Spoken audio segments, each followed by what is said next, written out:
bahwa travel agent di Indonesia itu hanya tukang jahit aja, karena pattern-nya itu kan sudah ditentukan oleh luar negeri. Mereka maunya apa, maunya kemana, maunya berapa hari, ya kita tinggal melaksanakan itu. Istilahnya tinggal mengeksekusikan di kita. Nah itu mungkin sudah saatnya berubah. Saatnya kita menjadi tuan rumah sesungguhnya. Karena yang tahu rumah kita adalah kita, gitu. Yang tahu produk-produk kita adalah kita. Nah, itu yang mungkin menurut saya perlu dikemas secara lebih pede, ya.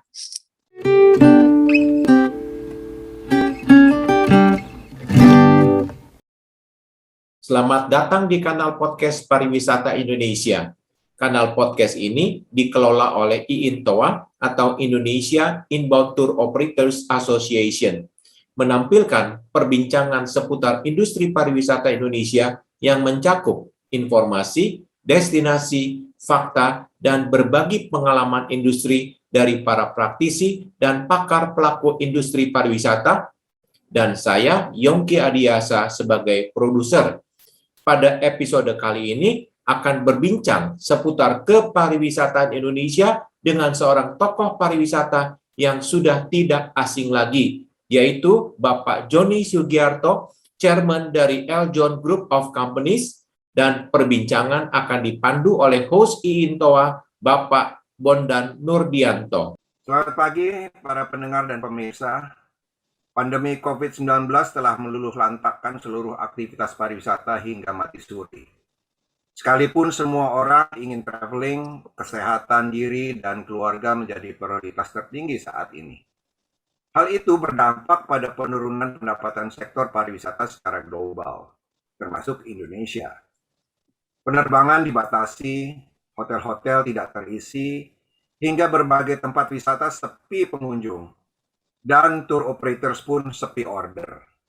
Bayangkan bagaimana Bali yang selama ini menjadi primadona pariwisata Indonesia mendadak kosong dan jauh dari ingar-bingar wisatawan. Demikian juga destinasi wisata lainnya yang mengandalkan pariwisata sebagai sumber pendapatan daerah. Banyak karyawan hotel dirumahkan, penjual oleh-oleh tidak punya penghasilan, dan bangku restoran tak lagi terisi penuh. Pertanyaannya, apakah masa depan pariwisata Indonesia setelah pandemi akan suram? Nah, saya senang sekali dapat berjumpa kembali dengan Anda semua dalam acara podcast bersama IINTOA, Indonesia Inbound Tour Operators Association. Pagi ini Anda akan dipandu oleh saya, Bondan Nurdianto, sebagai host, dan episode kali ini berjudul Kelanjutan Pariwisata Indonesia Pasca Pandemi. Nah, sekarang kita akan mendengar dan berbincang-bincang seputar bagaimana grup perusahaan besar sekelas Eljon Group of Companies menyikapi kelanjutan pariwisata Indonesia ini. Di hadapan saya telah hadir Bapak Martinus Joni Sugiarto selaku owner dan chairman dari Eljon Group of Companies. Apa kabar Pak Joni? Senang sekali saya dapat bertemu muka dengan Bapak. Terima kasih Pak Bondan, kabar baik. Dan kalau kita ketemunya sehat-sehat, pasti baik, Pak. Alhamdulillah ya, Pak ya. Iya. Iya. Baik, Pak Joni. Jadi saya pikir udah ikut vaksinasi nih, Pak ya?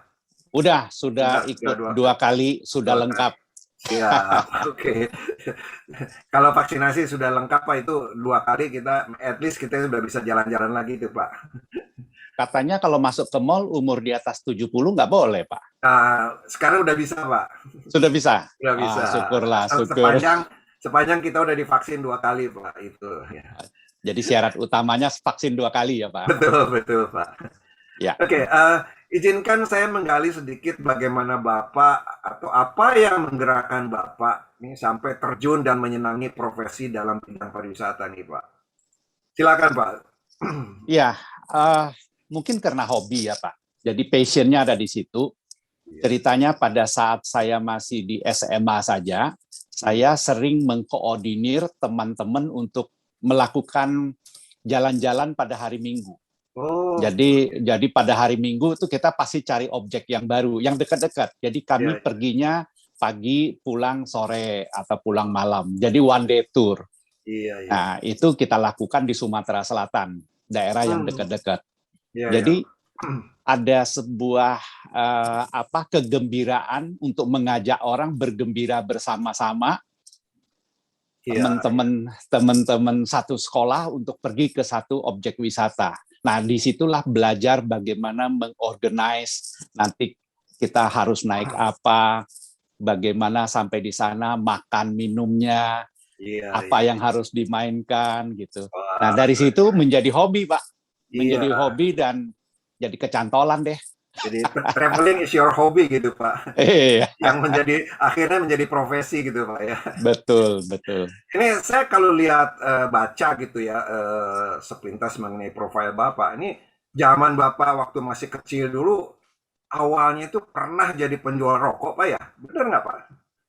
Jadi penjual rokok, pernah juga jadi tukang tempel ban sepeda di pinggir jalan. Waduh.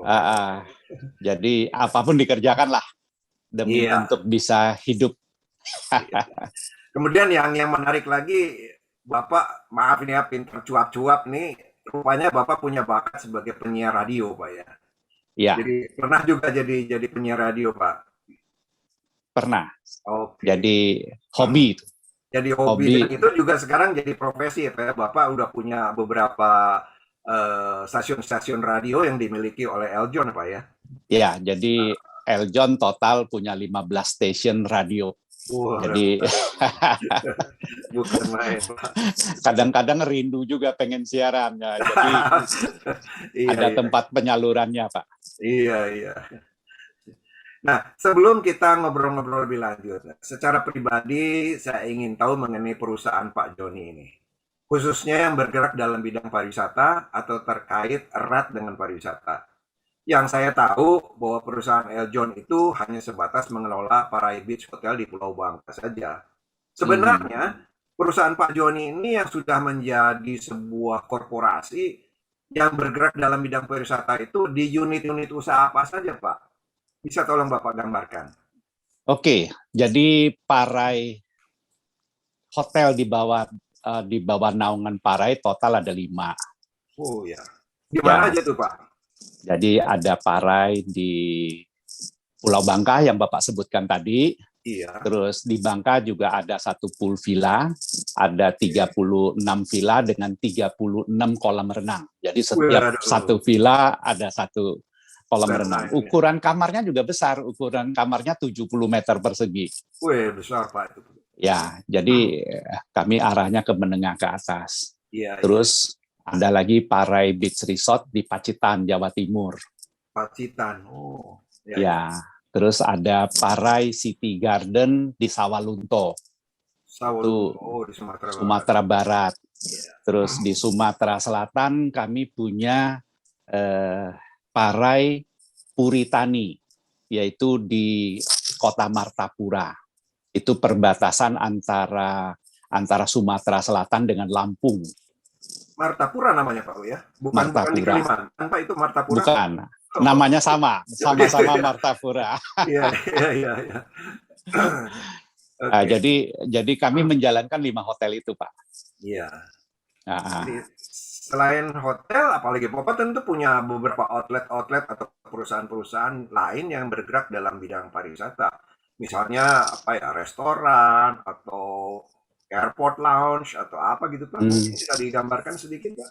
Jadi kalau airport lounge itu sudah tutup semenjak pandemi ini.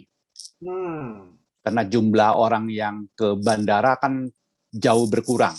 Kecil sekali. Betul. Nah, jadi semuanya sudah kami tutup, tidak ada lagi yang beroperasi.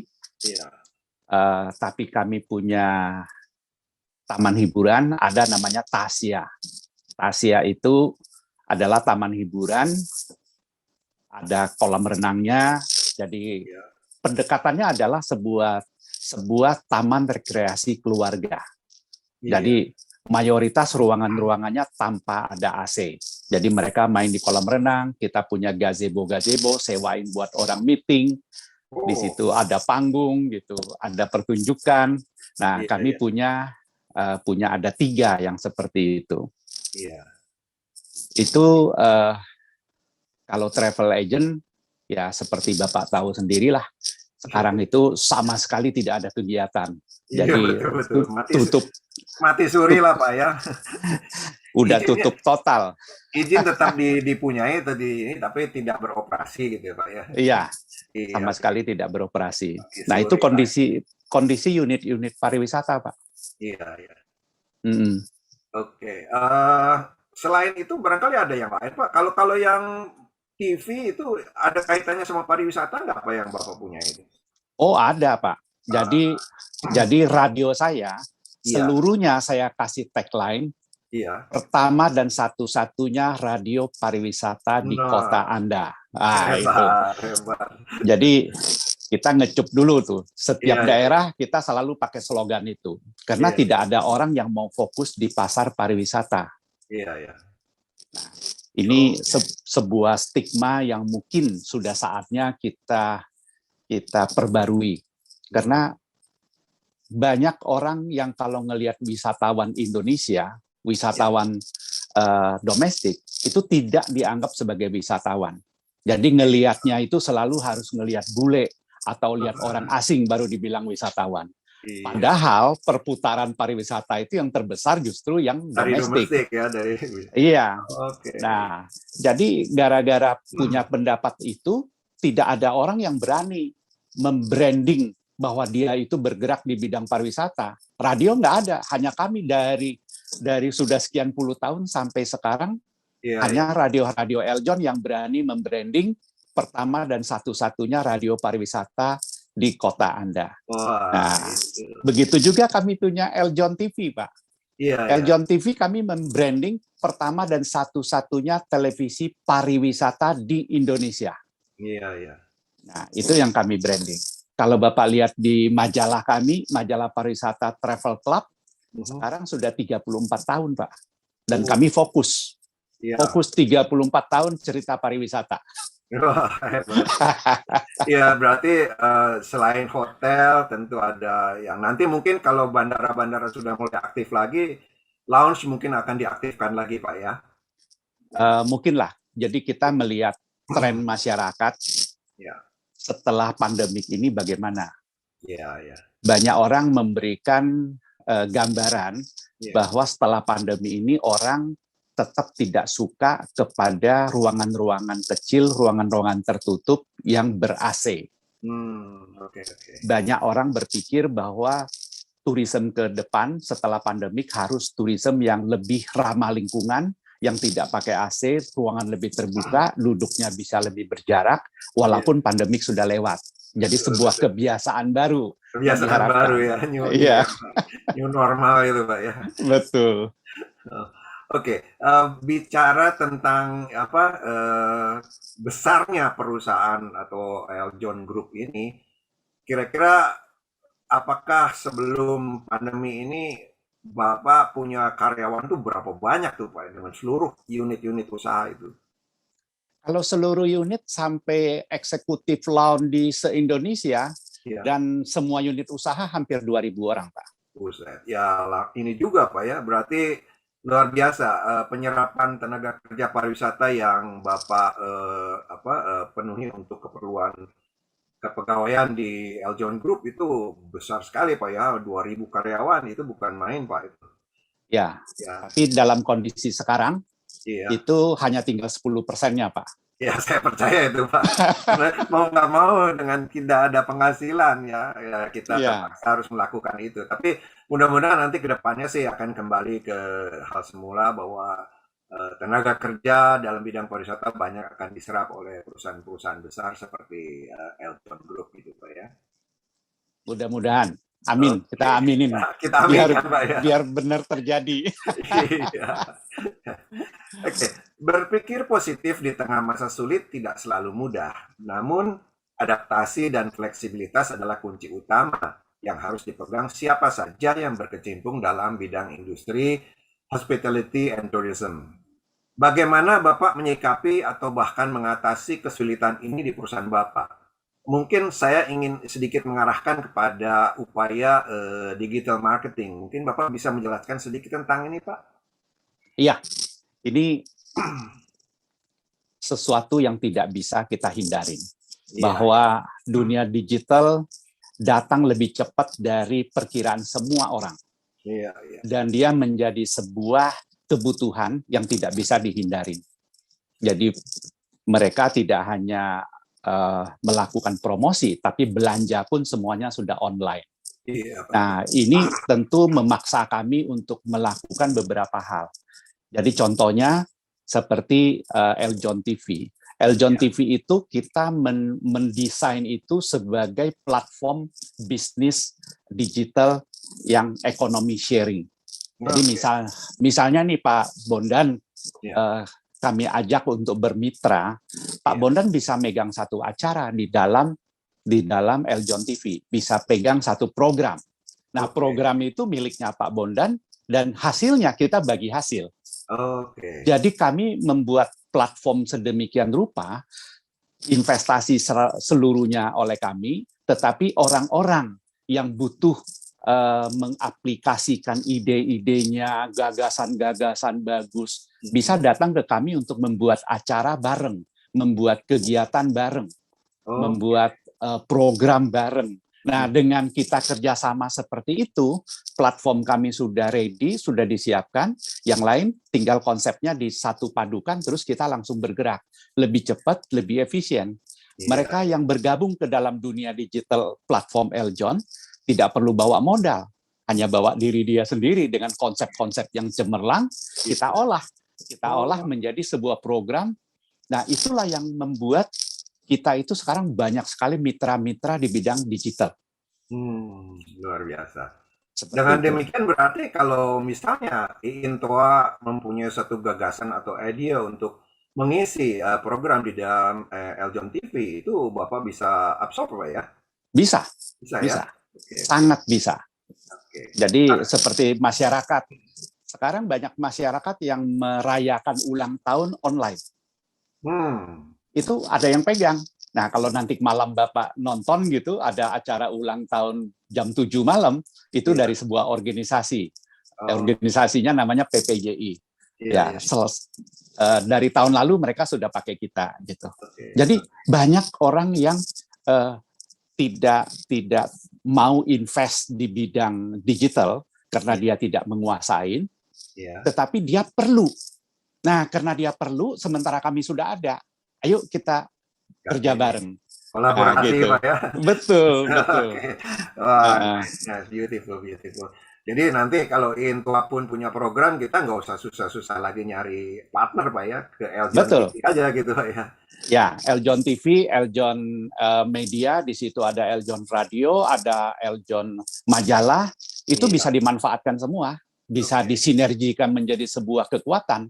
Jadi IINTOA tanpa harus bersusah payah mikirin SDM untuk di bidang digital, nggak perlu invest, tapi sudah punya platform, digital platform untuk melakukan semua sosialisasi atau kegiatan apapun. Great. Seperti itu. Iya, Pak. Oke, jadi dari uraian Bapak dapat saya katakan bahwa perusahaan yang bergerak dalam sektor pariwisata melakukan kegiatan pemasaran itu secara digital harus menjadi suatu keharusan. Betul. Kesempatan baru akan terbuka lebar ketika semua aktivitas berlangsung secara online seperti sekarang. Memaksimalkan pemasaran digital atau digital marketing menjadi salah satu solusi terbaik untuk menjaga citra dan eksistensi perusahaan di dunia pariwisata. Bapak setuju nih Pak ya? Setuju. Nah, berkaitan dengan digital marketing, apa yang telah Bapak lakukan di perusahaan Eljon Group agar perusahaan tetap bisa eksis dan tetap dicari oleh pelanggan? Nah, kira-kira gimana tuh Pak? Itu kita bermain di banyak platform, Pak. Jadi jualan sekarang itu nggak kayak dulu. Zaman saya sama Pak Bondan harus pergi ke IPB Berlin, kita bawa berdus-dus yang namanya brosur sama itu ya Pak. Berat sekali itu ya bawa dulu tuh Pak. Iya. Habis itu bergeser bawa flash disk kan. Iya. Bawa cakram gitu. Terus bergeser. Nah, sekarang itu kita tanpa harus ketemu. Kita istilahnya marketingnya justru pakai endorser, Jadi Bapak tahu ada Putri Pariwisata Indonesia, Miss Earth, Miss Chinese Indonesia, itu semuanya kita arahkan menjadi digital endorser gitu loh. Mereka sekarang jadi di sosmed, mereka nyetak duit banyak, Pak. Oh ya, dari tadi kita belum ngobrolin soal putri-putri itu, Pak. Jadi Eljon Pageant namanya, Pak ya. Betul, Eljon Boleh Pageant. cerita sedikit, Pak, itu sejarahnya gimana kok Bapak bisa tiba-tiba muncul menjadi seorang pengusaha dalam bidang pariwisata yang berkaitan dengan keputrian, Pak? Boleh cerita sedikit, Pak? Oke, jadi itu ceritanya kira-kira 16-17 tahun yang lalu. Wah, udah cukup lama tuh. Sudah lama. Ya. Saya melihat pemerintah selalu mengatakan bahwa pariwisata ujung tombak untuk menggerakkan ekonomi segala macam. Terus setiap daerah itu selalu mengadakan pemilihan, misalnya Jakarta ada Abang None Jakarta, Iya, terus berbagai daerah ada Raka-Raki, ada Bujang Gadis pariwisata. Tetapi tidak ada orang yang mengikatkan itu menjadi tingkat nasional. Nyangkutnya di daerah. Iya. Nah, saya melihat ini perlu ini kalau kita naikkan ke tingkat nasional. Setelah nasional, kemana lagi? Saya coba melihat di dunia ini siapa yang bermain. Nah, ternyata banyak yang bermain. Nah, konsep saya adalah bagaimana Indonesia supaya dapat panggung di internasional. Karena setiap kali pertandingan, itu yang ikut katakanlah 80 negara, 90 negara. Kalau pada saat utusan kita dipanggil, kan dipanggil tuh Indonesia. Iya. Naiklah kita punya putri kan, naik ke atas panggung. Artinya itu sudah merupakan promosi negara. Promosi negara kita.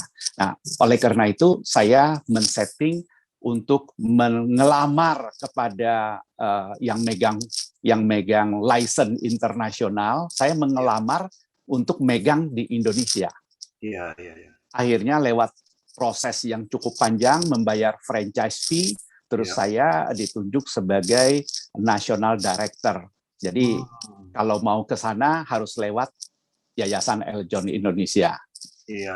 Oke, nah sekarang total saya membeli 15 franchise.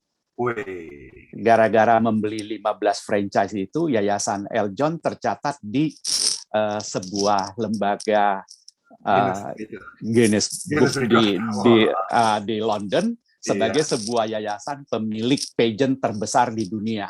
Masya Allah, hebat. Luar biasa, Pak. Jadi praktis hampir berapa ya? Kalau Bapak pegang 15 franchise untuk itu, hampir dalam setiap tahun berapa kali Bapak kirim putri-putri Indonesia ke luar negeri, Pak? Hampir 13 atau 14, karena ada lembaga-lembaga yang mengadakan pemilihan 2 kali setahun. Oke. Ada yang dibikin tiap tahun. Nah, saya sudah 14 tahun mengirimkan. Karena persiapan 2-3 tahun di Indonesia, kita bikin yang nasional. Setelah nasional bagus, baru kita go internasional.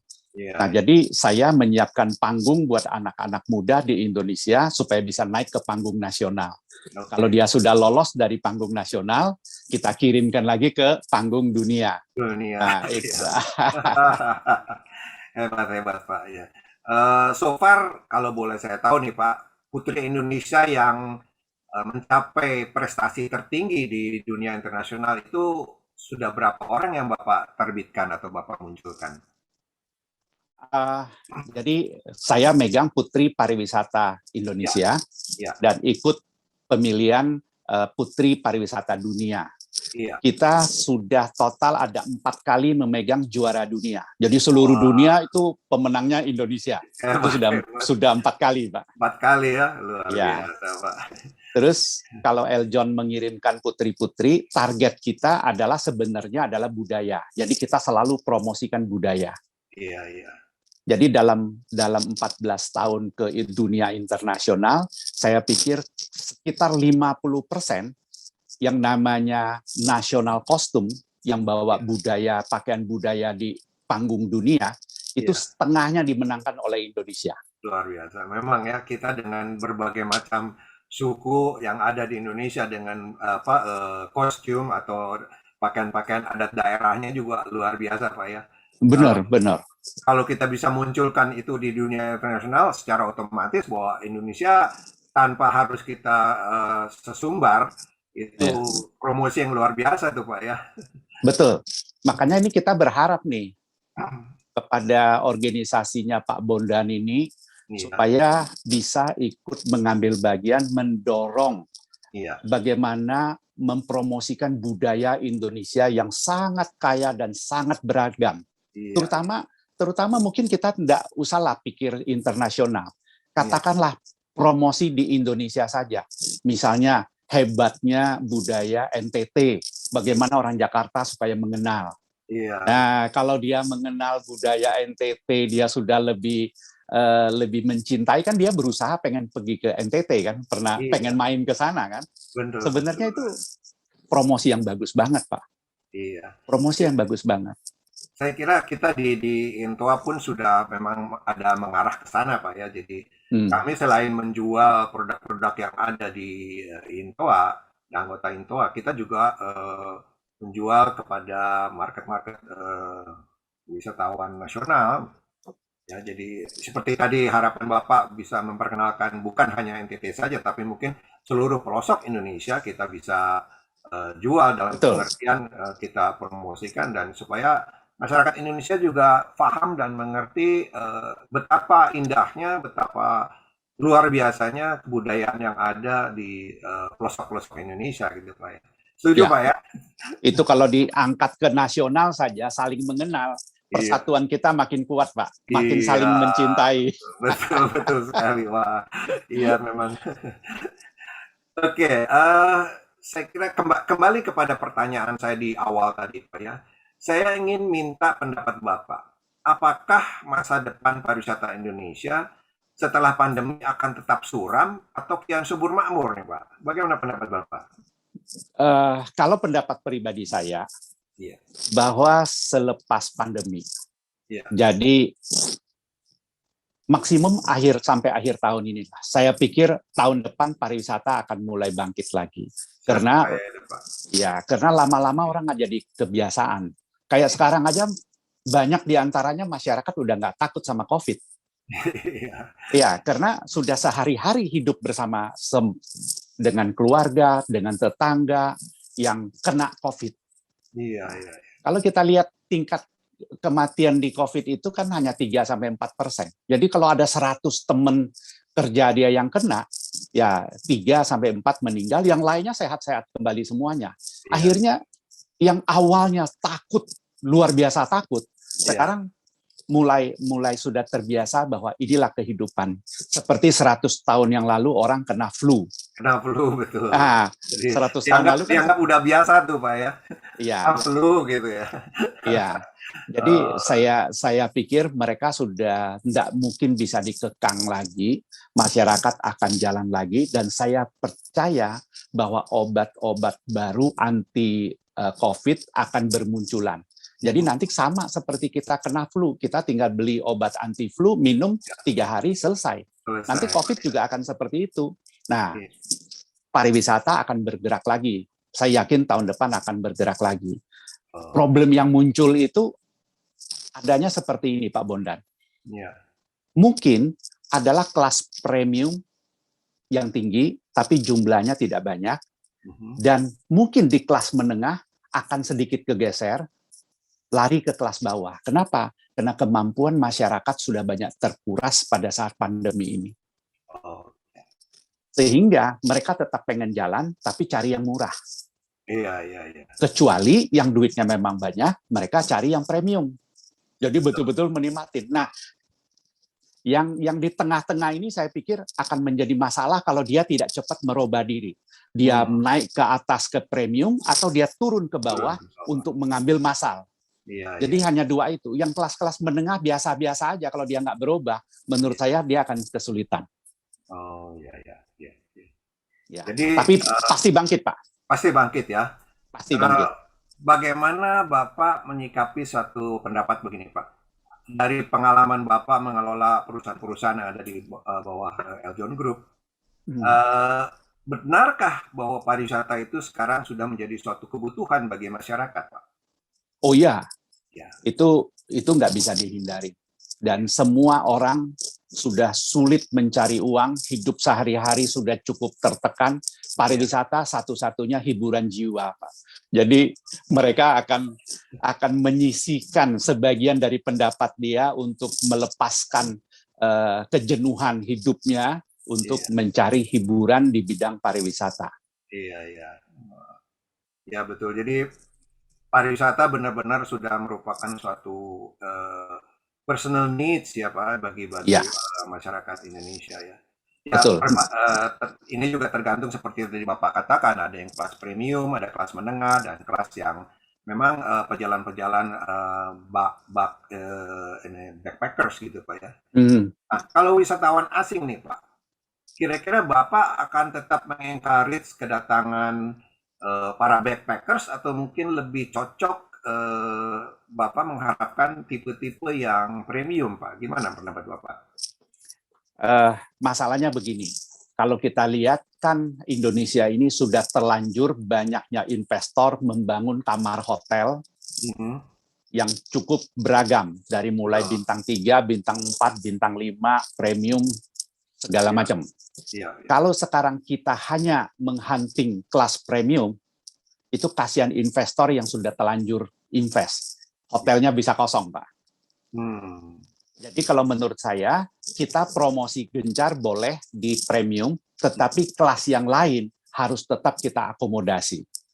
Karena tetap ada orang yang masuk ke kelas itu. Jadi pada saat yang datang kelas premium itu dia tidak mendapat hotel bintang 5, dia lari ke bintang 3, ya masih tetap oke, Pak. Cuman kalau yang harusnya bintang 3 disuruh ke bintang 5, dia nggak mampu bayar, karena kelasnya memang sudah di situ. Betul. Iya. Berarti kita harus mempunyai suatu balancing lah Pak ya. Betul. Balancing ya, mungkin kalau hotel bintang 5 mungkin sedikit memberikan suatu keleluasaan untuk bisa juga dinikmati oleh yang kelas menengah atau kelas bawah ya, tergantung lah dari deal yang akan kita lakukan gitu Pak ya. Betul. Misalnya sekarang satu daerah nih, investor sudah mendatangkan 1.000 bus. 1.000 bus nih, ya kan? Terus kalau hanya hunting yang premium, mungkin hanya dibutuhkan 20 bus. Terus yang selisih busnya mau diapain? Iya.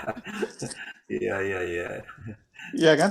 Jadi menurut saya kita harus pikirkan buat semua orang. Semua investor itu harus dijaga. Karena kalau investornya bangkrut dan dia tutup, yang rugi adalah negara kita. Indonesia secara menyeluruh, karena kerugian kita tidak bisa ngejar turnover, kita tidak bisa mengakomodasi tenaga kerja, ya akhirnya ekonomi tidak bergerak, hanya mengandalkan sebagian kecil dengan jumlah terbatas yang premium. Jadi saya lebih berharap pemerintah jangan fokus di premium aja, tapi semua market harus dimasukin. Ya, exactly. Jadi nanti pada saat anggota INTOA melakukan suatu pemasaran dalam baik bentuk digital marketing maupun bertemu muka langsung dengan tour operator ataupun wholesaler di luar negeri, juga tidak boleh menutup kemungkinan untuk kita juga handle tamu-tamu yang di kelas menengah ke bawah Pak ya. Betul. Jangan hunting cuman yang premium aja. Memang bagus juga sih kalau kita hunting premium karena quality-nya dari sisi devisa akan lebih banyak masuk buat pemerintah Indonesia gitu kan. Oke. Baik Pak Joni, sebagai ujung dari perbincangan kita pagi ini, kalau dari Bapak pribadi, apakah Bapak mempunyai pendapat atau usulan yang dapat disampaikan kepada para pemangku kepentingan baik pemerintah maupun masyarakat, agar border bisa segera dibuka seperti sedia kala tanpa restriksi yang berkaitan dengan pandemik, sehingga Wisman dapat kembali melakukan perjalanan wisatanya di Indonesia dan tour operators dapat aktif berkarya kembali. Nah, apa kira-kira pendapat dan usulan Bapak nih Pak? Saya ingin pendapat dan usulan itu kepada pemerintah dan juga kepada masyarakat kita gitu Pak. Silakan Pak. Oke. Kalau kepada pemerintah, saya berharap bahwa kedatangan turis ini tetap harus kita welcome dengan protokol kesehatan yang ketat. Exactly. Karena itu hanya pemerintah yang bisa melakukan. Karena pemerintah yang harus mengeluarkan regulasi-regulasi bagaimana. Tetapi jangan kaku sehingga mereka itu, karena pilihannya kan tidak hanya ke Indonesia. Pilihannya mereka bisa jadi turis ke Australia, bisa jadi turis ke Jepang, bisa jadi turis ke Thailand. Jadi kita bukan tanpa saingan. Nah, jadi kita menurut saya tidak boleh kaku. Yang kedua, saya berharap bahwa ujung tombak kita adalah budaya. Ujung tombak adalah budaya. Kenapa? Kita bicara laut. Hampir semua negara punya laut. Kita cerita gunung, banyak yang punya gunung. Jadi yang nggak punya mereka itu adalah budaya. Kenapa Bali itu berhasil sampai sekarang? Yaitu karena jual budaya. Jadi saya kira itu adalah sebuah contoh yang tidak bisa dibantah. Orang senang lihat kita itu karena ngelihat kita menjalankan apakah itu kesehari-harian, apakah itu ibadah, apakah itu sebuah kegiatan massal yang dibungkus dengan kegiatan kebudayaan. Nah, ini yang harus dikomunikasikan, dipromosikan untuk menarik orang-orang datang. Nah, tentu di antara kalau kita bicara premium orang pengen shopping, toko-toko kelas atas harus banyak, butik-butik kelas premium harus ada. Kalau enggak nanti mereka pulangnya nggak bisa bawa oleh-oleh barang mahal gitu kan. Nah, itu mesti ada. Tetapi ujung tombak pertama kali kita promosikan tentu bukan merek-merek terkenal dari Paris yang kita jual di Indonesia kan. Yang harus kita promosikan adalah budaya di Indonesia. Kita tampilkan kita punya kain songket, bagaimana industri songket itu bekerja, bagaimana hebatnya kain itu. Dan banyak kegiatan budaya yang bisa kita angkat ke permukaan sehingga masyarakat kita menjadi bangga gitu. Masyarakat kita jadi bangga ya, terus jualan dia laku. Nah, pengusaha-pengusaha di dalam negeri pun saya berharap bisa lebih cerdas memaket-maketkan. Jadi bekerja sama dengan inbound tour bagaimana memaketkan apa yang pengen kita tonjolkan. Saya pikir itu penting karena selama ini kan banyak stigma bahwa travel agent di Indonesia itu hanya tukang jahit aja karena pattern-nya itu kan sudah ditentukan oleh luar negeri. Mereka maunya apa, maunya kemana, maunya berapa hari ya kita tinggal melaksanakan itu. Istilahnya tinggal mengeksekusikan di kita. Nah itu mungkin sudah saatnya berubah. Saatnya kita menjadi tuan rumah sesungguhnya, karena yang tahu rumah kita adalah kita, gitu. Yang tahu produk-produk kita adalah kita. Nah, itu yang mungkin menurut saya perlu dikemas secara lebih pede, ya, lebih pede sehingga tidak menjadi hanya tukang jahit mereka, gitu.